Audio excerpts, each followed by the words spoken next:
আসসালামু আলাইকুম। প্রিয় দর্শক, অন্য মঞ্চের আলাপচারিতায় আপনাদের সকলকে আমন্ত্রণ জানাচ্ছি।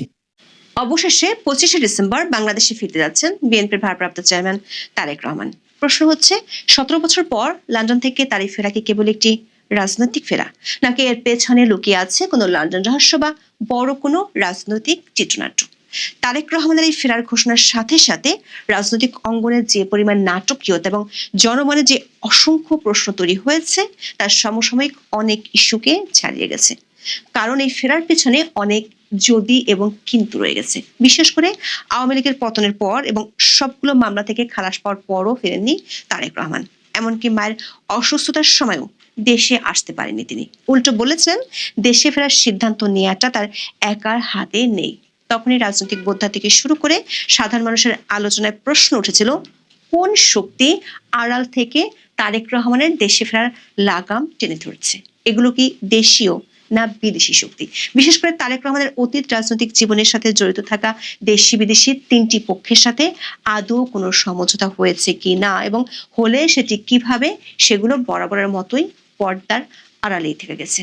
এসব কারণে অনেক আলোচনা আর বিতর্কের পর শেষ পর্যন্ত এই যে তারেক রহমান ট্রাভেল পাস নিয়ে দেশে ফিরছেন, তাতে যোগ হওয়া অনেক প্রশ্ন এখনো অমীমাংসিতই রয়ে গেছে। আবার দেশে ফেরার সাথে অনেক ধরনের কঠিন চ্যালেঞ্জ অপেক্ষা করছে তার সামনে। এই চ্যালেঞ্জগুলো যোগ করছে আরো নতুন নতুন প্রশ্ন। এসব প্রশ্নের স্বরূপ জানতে চলুন যাওয়া যাক বিশ্লেষণ। 2007 সালে সেনা সমর্থিত তত্ত্বাবধায়ক সরকারের সময় দুর্নীতির অভিযোগে আটক হয়ে 18 মাস কারাগারে ছিলেন তারেক রহমান। কথিত আছে, ওই সময় সেনাবাহিনীর কাছে মুচলেকা দিয়ে মুক্তি পেয়েছিলেন তিনি। এরপর 2008 সালে সপরিবারে তিনি লন্ডনে চলে যান। 2024 সালের 5ই আগস্ট শেখ হাসিনার পতন বাংলাদেশের রাজনীতির খোল নলচে বদলে দেয়। এই পালা বদলের প্রধান সুবিধাভোগী হিসেবে আবির্ভূত হয় বিএনপি। তখন সবাই মনে করেছিল তারেক রহমান সহসাই দেশে ফিরবেন। তার বিরুদ্ধে থাকা 84টি মামলা খুব দ্রুত অকার্যকর হয়ে গেলে বিএনপির পক্ষ থেকে বলা হয়, খুব দ্রুতই ফিরছেন তারেক রহমান। কিন্তু রাজনৈতিক বাতাসের গতির সাথে তাল মিলিয়ে আদালতের দিক পাল্টে গেলেও তারেক রহমানের আশাটা ছিল অনিশ্চিত। সবগুলো মামলা থেকে খালাস ও মামলাগুলো বাতিল হওয়ার পরও তিনি যখন ফিরছিলেন না, তখনই নানা ধরনের কথা শুরু হয়েছিল। বিশেষ করে মায়ের অসুস্থতার সময়ও তিনি যখন দেশে ফিরছিলেন না, তখন সমালোচনা কম হয়নি। ফিরছিলেন না বলে বলা ভালো, ফিরতে পারছিলেন না। এরপর গত 1 মাসে তারেক রহমানের দেশে ফেরা নিয়ে বহু প্রশ্ন নানান আলোচনায় আলোচিত হয়েছে। 25শে ডিসেম্বর তারেক রহমান ফিরলেও সে প্রশ্নগুলো এখনো অমীমাংসিতই রয়ে গেছে। প্রথম প্রশ্নটির সাথে জড়িত রয়েছে তারেক রহমানের নিজের একটি ফেসবুক পোস্ট।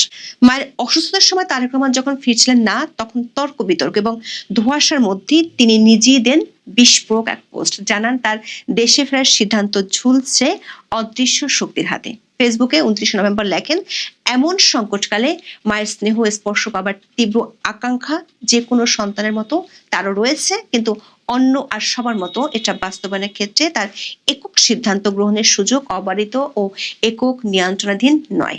তারেক রহমানের এই বক্তব্য ছিল চলমান রাজনীতিতে অনেকটা আকস্মিক বজ্রপাতের মতো। প্রশ্ন ওঠে, পরিবর্তিত রাজনীতির প্রধান নিয়ন্ত্রক হিসেবে যাকে মনে করা হচ্ছিল, তার এমন অসহায়ত্বের কারণ কি? রাজনীতির পুতুল নাচে কার হাতে রয়েছে সুতার আসল মালিকানা? তারেক রহমানের এই বক্তব্যে বিব্রতকর অবস্থায় পড়তে দেখা গিয়েছিল অন্তর্বর্তী সরকারকে। কয়েকজন উপদেষ্টা তড়িঘড়ি করে দাবি করেন, দেশে নিরাপত্তার কোনো সংকট নেই, দেশে আসা বা না আসার বিষয়টি পুরোপুরি নির্ভর করছে তারেক ও তার পরিবারের সিদ্ধান্তের উপর। বল তারেকের কোর্টে ছেড়ে দিতে সরকারের তৎপরতা ছিল চোখে পড়ার মতো। জনাব তারেক রহমান তার পোস্টে আরো লিখেছিলেন, স্পর্শকাতর বিষয়টি বিস্তারিত বর্ণনার অবকাশ সীমিত। রাজনৈতিক বাস্তবতায় এই পরিস্থিতি প্রত্যাশিত পর্যায়ে উপনীত হওয়া মাত্রই তার স্বদেশ প্রত্যাবর্তনের প্রতীক্ষার অবসান ঘটবে। এখন যেহেতু তারেক রহমান ফিরছেন, তাই প্রশ্ন উঠছে, সেই রাজনৈতিক বাস্তবতা আসলে কি এবং কারা সেই নিয়ন্ত্রক যাদের গ্রিন সিগন্যাল পাওয়ায় তারেক রহমান দেশে ফিরতে পারছেন? যদি তাই হয়, তাহলে তারেক রহমান কি স্বাধীনভাবে রাজনীতি করতে পারবেন, নাকি সেই আড়ালের পক্ষগুলোর সিদ্ধান্ত মেনে নিয়ে তাকে রাজনীতি? সবচেয়ে বড় প্রশ্ন হলো, সেই শক্তিগুলো কি বা তারা কারা যাদেরকে ম্যানেজ করে তারেক রহমানকে দেশে ফিরতে হলো? এক্ষেত্রে বিভিন্ন সময় তিনটি পক্ষের কথা নানান আলোচনায় উঠে এসেছে। এগুলো হলো সেনাবাহিনী, ভারত ও আমেরিকা। বিএনপির প্রয়াত স্থায়ী কমিটির সদস্য ব্যারিস্টার মওদুদ আহমেদ তার কারাগারে কেমন ছিলাম বইতে লিখেছেন, এমনও হতে পারে খালেদা জিয়া সেনাবাহিনীর জেনারেলদের সঙ্গে এই সমঝোতা করেছিলেন যে তারেক রহমান আপাতত নিজেকে রাজনীতিতে জড়াবেন না এবং এই মর্মে তারেক রহমান কোনো সম্মতিপত্রে স্বাক্ষরও দিয়ে থাকতে পারেন। বিবিসি বাংলাকে রাজনৈতিক বিশ্লেষক মহিউদ্দিন আহমেদ বলেছেন, বাংলাদেশের রাজনীতিতে যুক্তরাষ্ট্র ও ভারতের অবস্থান গুরুত্বপূর্ণ। এই দুদেশের নীতিগত অবস্থান পরিবর্তন ছাড়া তারেক রহমানের ফেরার ঝুঁকি থেকেই যায়। তিনি উল্লেখ করেন, উইকিলিক্সের ফাঁস হওয়া প্রতিবেদনে তারেক রহমানের বিষয়ে যুক্তরাষ্ট্রের আপত্তির বিষয়টি সামনে এসেছিল এবং যে যাই বলুন না কেন ভারত ও যুক্তরাষ্ট্রের নীতির পরিবর্তন না হলে তারেক রহমান দেশে ফিরবেন কোন ভরসায়। মহিউদ্দিন আহমেদ দাবি করেছেন, বাংলাদেশের রাজনীতি অনেকটাই নির্ভর করে ভারত ও যুক্তরাষ্ট্রের চাওয়ার উপরে। দর্শক, তারেক রহমানের দেশে ফেরা নিয়ে ভারতীয় সংবাদ মাধ্যমেও বেশ গুরুত্ব দিয়ে খবর প্রকাশিত হতে দেখা যাচ্ছে। 17 বছর পর খালেদা জিয়ার ছেলে বাংলাদেশে ফেরার গুরুত্ব কি তা তুলে ধরে একটি প্রতিবেদন প্রকাশ করেছে এনডিটিভি। শুধু প্রকাশই নয়, মঙ্গলবার দুপুরে এটি ছিল তাদের ওয়েবসাইটের প্রধান সংবাদ।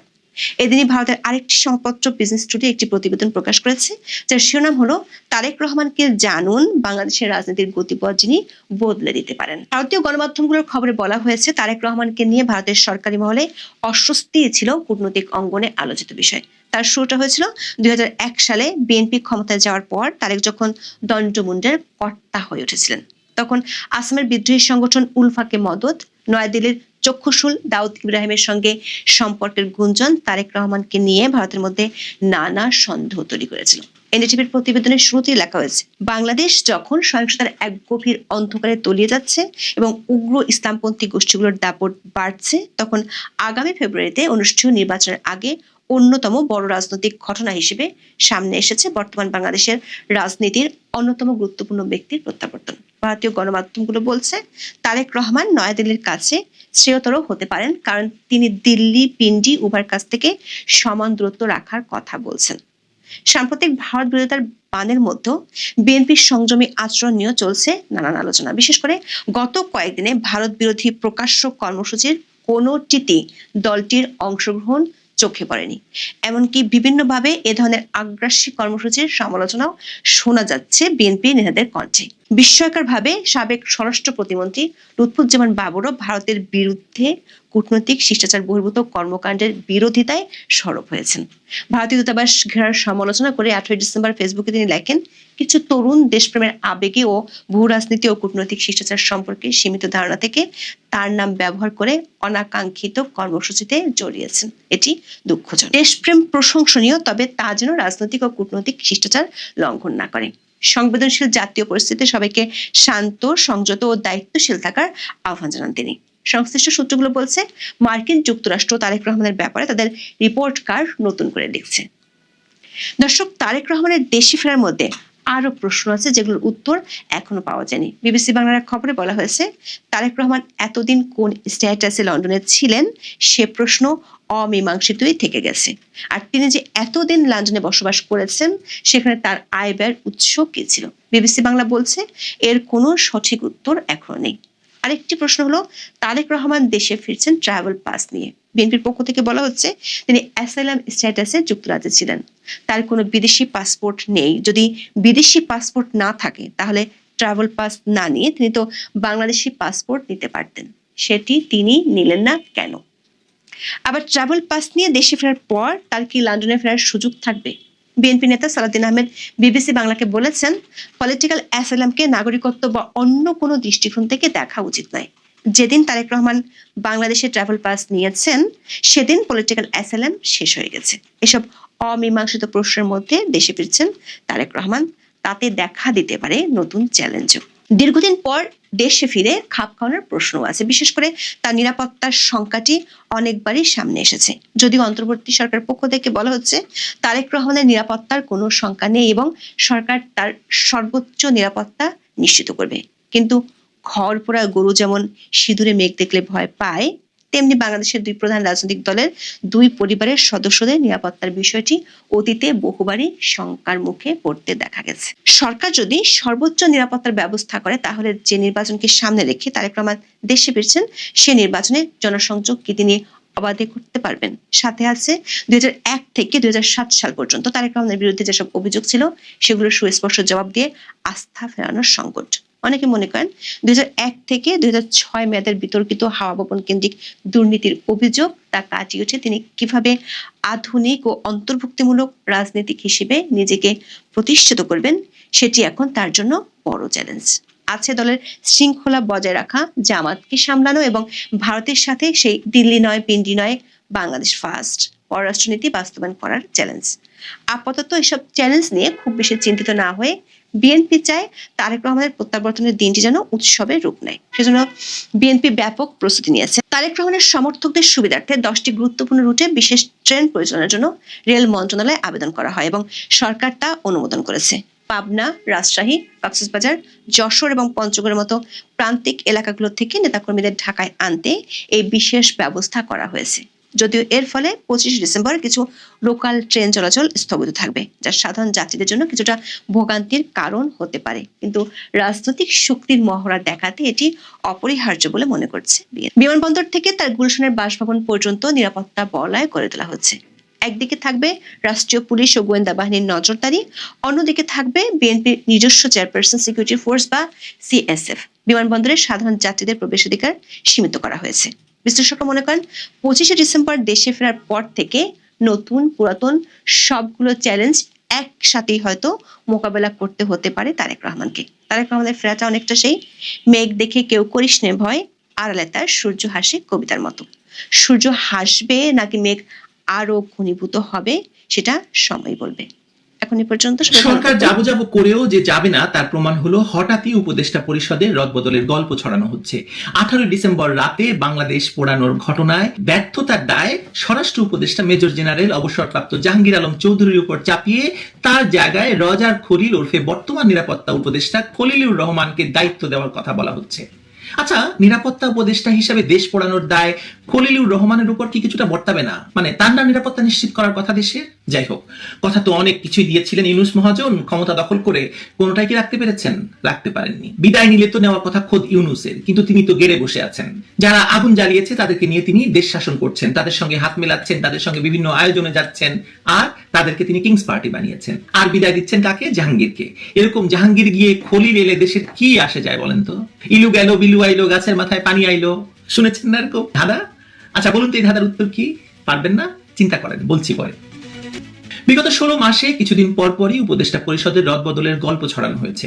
কখনো কেউ নিজের প্রয়োজনে এক পদ ছেড়ে আরেক পদে গিয়েছেন, উপদেষ্টার পদ ছেড়েছেন, বাসভবন ছাড়েননি, পদ ছেড়েও গানম্যান নিয়ে ঘুরেছেন। ঘটনা কিন্তু কম ঘটেনি। সরকার ঘোষিত একটি নির্বাচন সামনে, আইন শৃঙ্খলা পরিস্থিতি নিয়ে আজকাল আর কেউ কথা বলে না, কারণ বলার মতো কিছু নেই। দেশ জ্বলছে, মানুষ মারা যাচ্ছে, কারণ নিরাপত্তা নেই। সরকার আওয়ামী লীগ নিধন দিয়ে শুরু করেছিল, এখন নিজেদের কিংস পার্টির নেতারা টার্গেট হচ্ছে, পত্রিকার সম্পাদকরা টার্গেট হচ্ছে, অন্যান্য রাজনৈতিক দল যারা সরকারের পাশে গিয়ে দাঁড়িয়েছিল তারা টার্গেট হচ্ছে। ধানমন্ডি 32 আগুন লাগানো দিয়ে শুরু করেছিল সরকার, আর এখন আগুন গিয়ে লাগছে প্রথম আলো, ডেইলি স্টারের গায়ে। সরকার সামলাতে পারছে না, অথচ সরকারের একজন স্বরাষ্ট্র উপদেষ্টা, যিনি কিনা একজন সর্বোচ্চ সামরিক কর্মকর্তা ছিলেন, আর তার সঙ্গে সরকারের আবার আন্তর্জাতিক মানের খেলোয়াড় একজন নিরাপত্তা উপদেষ্টাও আছেন, যাকে সুদূর আমেরিকা থেকে উড়িয়ে আনা হয়েছিল। স্বরাষ্ট্র উপদেষ্টা লেফটেন্যান্ট জেনারেল অবসরপ্রাপ্ত জাহাঙ্গীর আলম চৌধুরী, দুঃখিত আমি এর আগে মেজর জেনারেল বলেছিলাম, মানে তার জায়গায় নিরাপত্তা উপদেষ্টা ডক্টর খলিলুর রহমানকে বসানোর আলোচনা অনেকদিন ধরেই চলছিল।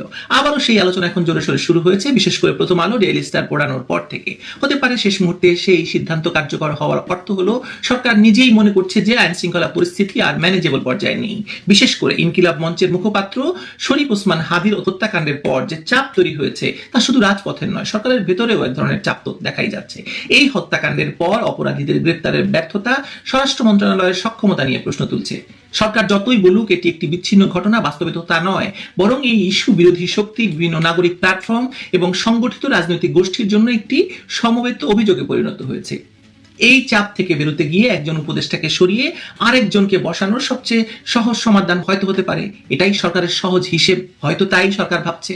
কিন্তু সমস্যা হলো এই বদল আসলে মানুষের নজর ঘোরানোর চেষ্টা। ছোট বড় সকলেই দেশ পোড়ানোর জন্য সরকারকে দায়ী করছে।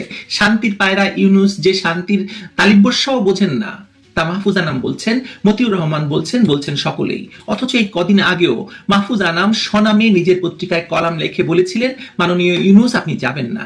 কিন্তু তাদের পত্রিকা পড়ানোর পর, অল্পের জন্য 30 জন সাংবাদিক আগুনে পুড়ে মারা যাওয়া থেকে বেঁচে যাওয়ার পর মাহফুজ আনাম কিন্তু সাহস করে লিখলেন না, এবার আপনি যান মাননীয় ইউনূস। তিনি এবং তার অন্যান্য সুশীল এবং শক্তিমান মানুষেরা রাস্তায় দাঁড়িয়ে সেমিনারে গিয়ে ইউনূসের সমালোচনা করছেন মৃদু মৃদু, ঠিকই, কিন্তু মানুষের জীবনকে এরকম নিরাপত্তাহীন করার জন্য, দেশকে একটা ভয়ঙ্কর সন্ত্রাসের অভয়ারণ্য করার জন্য সরকারের পদত্যাগটি তারা চাইছেন না কেন বলুন তো? অথচ এই মতিউর রহমান মাহফুজ আনামী কিন্তু দুই নেত্রীকে যেতে হবে বলে কলাম লিখেছেন। 2024 সালের আগস্টে দেশের সুশীল সমাজ গিয়ে শহীদ মিনারে সরকার পতনের এক দফা দাবি জানিয়েছিলেন যে শেখ হাসিনাকে যেতে হবে, কারণ তখন শেখ হাসিনার সরকার ছিল। ইউনূস সরকারকে যেহেতু মাহফুজ আনাম মতিউর রহমানরাই এনেছেন, তাদেরই লোকজন যেহেতু ক্ষমতায়, কেউ উপদেষ্টা কেউ সরকারের বিরাট কর্মকর্তা, তাই হয়তো তারা এখন সরকারের পদত্যাগ দাবি করছেন না, অনেক কুসুম কুসুম ভাষায় সরকারের সমালোচনা করছেন। যা হোক, ফিরে আসি স্বরাষ্ট্র উপদেষ্টা বদলানোর বিষয়টিতে। শোনা যাচ্ছে জাহাঙ্গীর আলম চৌধুরীকে স্বরাষ্ট্র থেকে সরানোর কথা বললেও তাকে কৃষি মন্ত্রণালয়ের দায়িত্বে রেখে দেওয়া হচ্ছে, অর্থাৎ ব্যর্থতার দায়ে কাউকে পুরোপুরি সরানো হচ্ছে না, অর্ধেক সরানো হচ্ছে, মানে কেবল দায়িত্ব স্থানান্তর করা হচ্ছে। এর মাধ্যমে আপনি কি বুঝলেন আমি জানি না, আমি তো বুঝলাম যে এই দেশ পোড়ানোর দায় সরকার নিচ্ছে না বা সরকারের এই ব্যর্থতা স্বীকার করছে না, বরং সরকার নিজেদের মধ্যে একটা ক্ষমতার পুনর্বিন্যাস করছে। রজার খলিল বা খলিলুর রহমানকে স্বরাষ্ট্রে আনার পেছনে একটি বড় হিসেব হয়তো আছে নিশ্চিত। তিনি নিরাপত্তা উপদেষ্টা হিসাবে ইতিমধ্যে রাষ্ট্রীয় নিরাপত্তা কাঠামোর ভেতরের মানুষ। সরকারের দৃষ্টিতে এটি একটি মহা নিরাপদ পছন্দ, কারণ যারা এই দেশ পোড়ানোর জন্য দায়ী তাদের অনেকের সঙ্গেই কিন্তু এই রজার খলিলের ওঠা বসা, তারা সকলেই পূর্ব পরিচিত, তারা রজার খলিলের ঘনিষ্ঠ মানুষও। আর বিদেশি শক্তির সঙ্গে তো রজার খলিলের দহরম মহরম পুরনো এবং পরীক্ষিত। কিন্তু মাঠ পর্যায়ের কি অবস্থা? রজার খলিল যখন নিরাপত্তা উপদেষ্টার পদ নেন বা তাকে বসানো হয় সুদূর আমেরিকা থেকে উড়িয়ে এনে, তখন সেনাপ্রধানের সঙ্গে তার বিরোধ শুরু হয় এবং স্বাভাবিকভাবেই এই বিরোধ নিয়ে ইউনূস এবং সেনাপ্রধান বা সেনাবাহিনীর ভেতর ক্যাচাল দেশকে আরো অনিরাপদ করে তুলেছিল। আরো বড় প্রশ্ন হলো, এই রজার খলিলকে তো কেউ চিনত না, ইউনূস তাকে আমেরিকা থেকে উড়িয়ে এনে নিরাপত্তা উপদেষ্টা করা পর্যন্ত। মাঠ পর্যায়ে বাস্তবতায় প্রশ্ন আগেই উঠেছে যে আইন শৃঙ্খলা বাহিনীর বিভিন্ন স্তরে তার গ্রহণযোগ্যতা কতটা। আর এখন তো পরিস্থিতি আরো নাজুক, আরো ভয়ঙ্কর। এখন নির্বাচনকালীন সময়, শুধু নীতি নির্ধারণ নয়, বরং মাঠে দ্রুত সিদ্ধান্ত, পারস্পরিক আস্থা এবং সমন্বয় দরকার আগের যে কোনো সময়ের তুলনায় বেশি। এখন এই জায়গাগুলোতে যদি দ্বিধা তৈরি হয়, রজার খলিলকে মেনে নিতেই অসুবিধা হয় মাঠে কাজ করা বাহিনীর, তাহলে পরিস্থিতি তো আরো জটিল হতে বাধ্য। এর সঙ্গে শোনা যাচ্ছে পুলিশের শীর্ষ পর্যায়ে রদবদলের সিদ্ধান্ত যুক্ত হওয়ার কথা। পুরো বিষয়টিকে আরো রাজনৈতিক রূপ দিচ্ছে কিন্তু সবকিছু মিলিয়ে। নির্বাচন সামনে রেখে পুলিশ প্রশাসনের উচ্চ পদে পরিবর্তন সাধারণত দুই ধরনের পরিস্থিতি তৈরি করতে পারে। একদিকে নিয়ন্ত্রণ জোরদার করার চেষ্টা হিসেবে দেখতে পারেন আপনি, অন্যদিকে নিয়ন্ত্রণকে পুরোপুরি প্রশ্নবিদ্ধ করা হিসেবেও ধরতে পারেন। প্রশ্ন হলো, এই রদবদল কি আইন শৃঙ্খলা পরিস্থিতি উন্নত করার জন্য নাকি নির্বাচনী বাস্তবতা ম্যানেজ করার জন্য? প্রধান উপদেষ্টার বিশেষ সহকারী খোদা বক্স চৌধুরীকে দায়িত্ব থেকে সরানোর বিষয়টি আলোচিত তো হচ্ছেই। প্রধান উপদেষ্টাকে ঘিরে যে ভয়ঙ্কর এবং উগ্রবাদী চক্রটি কাজ করছিল এতদিন, যারা পরিস্থিতিকে আজকের অবস্থায় নিয়ে এসেছে, তাদের মধ্যে এই ব্যক্তির নাম সবার প্রথমে উচ্চারিত হয় এবং এর সঙ্গে জড়িত স্বরাষ্ট্র সচিব নাসিমুল গনির নাম, যিনি কিনা একসময় হিজবুত তাহরির নামক একটি আন্তর্জাতিক জঙ্গি গোষ্ঠীর সঙ্গে যুক্ত ছিলেন বলেও জানা যায়। ফলে এখন হঠাৎ এসে এদের কাউকে সামনে এনে কাউকে পেছনে ঠেলে দেওয়ার বিষয়টিকে যে যেভাবেই দেখুন না কেন, আমি দেখি সরকারকে যারা এনেছে সেই ডেইলি স্টার, প্রথম আলো আর দেশের সুশীলদের চাপের মুখে সরকার একটু অদল বদলের খেলা খেলছে। আমি সেই হিসেবেই দেখছি ব্যাপারটা। এর বাইরে অন্য কোনো কারণ নেই, থাকতে পারে না। যেখানে পুরো ইউনূস সরকারেরই পদত্যাগ করা উচিত, দেশকে একটি তত্ত্বাবধায়কের হাতে দিয়ে ইউনূস প্রশাসনের পুরোটাই যখন সরে যাওয়ার দাবি নিয়ে সোচ্চার হওয়ার কথা এই সুশীল এবং সকল পক্ষের, তখন এই কুসুম কুসুম প্রতিবাদ, আগে কি সুন্দর দিন কাটাইতাম গান গাওয়া প্রতিবাদের জবাবে সরকারও এক ধরনের এক ঘরের মুখ আরেক ঘরে নিয়ে আপাতত কিছু একটা যে করছে সেটাই দেখাতে চাইছে। আর যদি নিয়ম কানুনের সামান্য বালাই থাকতো, অবশিষ্ট থাকতো, তাহলে এখন তো রাষ্ট্র নির্বাচন কমিশনের অধীনে থাকার কথা, সকল সিদ্ধান্ত নির্বাচন কমিশনের নেওয়ার কথা, তারা নির্বাচনের তফসিল ঘোষণা হয়ে গেছে। এখন সরকারের উপদেষ্টাদের দপ্তর বন্টন করে কি হাতি ঘোড়া মারা হবে বলুন তো? আমি তো কিছু দেখি না আর কি। যা হোক, দেশ তো আর নিয়মে চলে না বা চলছে না। একটি অবৈধ শাসনের অধীনে বাংলাদেশ এখন যা হওয়ার কথা তাই হচ্ছে। আর ক্ষমতা দখল করেই তারা নিজেদেরকে অন্তর্বর্তী সরকার নাম দিয়ে শুরু থেকেই দাবি করে এসেছিল যে তারা নিরপেক্ষ এবং নির্বাচনমুখী। কিন্তু তারা দেশের তেল, গ্যাস, বন্দর বিদেশিদের দেওয়া থেকে শুরু করে হেন কিছু সিদ্ধান্ত নেই যে নেয়নি, কেবলমাত্র এসব প্রতিশ্রুতি পালন করা ছাড়া। আর সবচেয়ে ভয়ঙ্কর এবং নিন্দাজনক কাজ করেছে দেশের সবচেয়ে বড় রাজনৈতিক দল আওয়ামী লীগকে নিষিদ্ধ করেছে, নির্বাচনে অংশ নিতে দিচ্ছে না এবং 17 মাসে কমপক্ষে 700 মানুষকে হত্যা করেছে কেবলমাত্র আওয়ামী লীগের সঙ্গে তাদের নাম জুড়ে দিয়ে। আজকে আওয়ামী লীগের রাজনীতি থাকলে মাহফুজ আনাম, মতিউর রহমানদেরকে রাস্তায় দাঁড়িয়ে নিরাপত্তা চাইতে হতো না। দেশ পাহারায় এই বিশাল শক্তিটি প্রহরীর ভূমিকায় থাকতো। এটা বিশ্বাস করেন তো? আমি করি। এখন দেশটাকে পুরোপুরি ধ্বংস করে দিয়ে আবার এক হাতে তাস আরেক হাতে নিয়ে সরকার কোন চাল চালতে চাইছে সেটা পরিষ্কার না হলে অনুমান করতে পারি যে সরকার কেন সেটা করতে চায়, যে কথা এতক্ষণ ধরে বললাম। শেষ মুহূর্তে উপদেষ্টা বদলানোর এই সিদ্ধান্ত একদিকে সরকারের নড়বড়ে অবস্থাকে নির্দেশ করে, অন্যদিকে পরিস্থিতি নিয়ন্ত্রণে রাখার মরিয়ার চেষ্টাও প্রকাশ করে হয়তো। কিন্তু শেষ পর্যন্ত সরকার নিজেকে রক্ষা করা ছাড়া আর কিছুই করতে চাইছে বলে আমার মনে হয় না, বা মনে করার কোনো কারণ নেই। ওহো, শুরুতে একটা ধাঁধার কথা বলেছিলাম আপনাদের, ইলু গেল বিলু আইলো, গাছের মাথায় পানি আইলো। বলুন তো কি উত্তর? অনেকেই হয়তো জানেন, তারপর বলি উত্তরটা। এটি কি গ্রাম্য প্রবাদ বা ধাঁধা? ইলু বিলু এলে বা গেলে কি আসে যায়, গাছের মাথায় নারকেলের মধ্যে পানি ঠিকই জমা হয়, পাওয়া যায়। জাহাঙ্গীর বা খলিলের অদলে বদলে কি আসে যায়, দেশে যা ক্ষতি হওয়া তা তো হয়েই গেছে। ভালো থাকুন।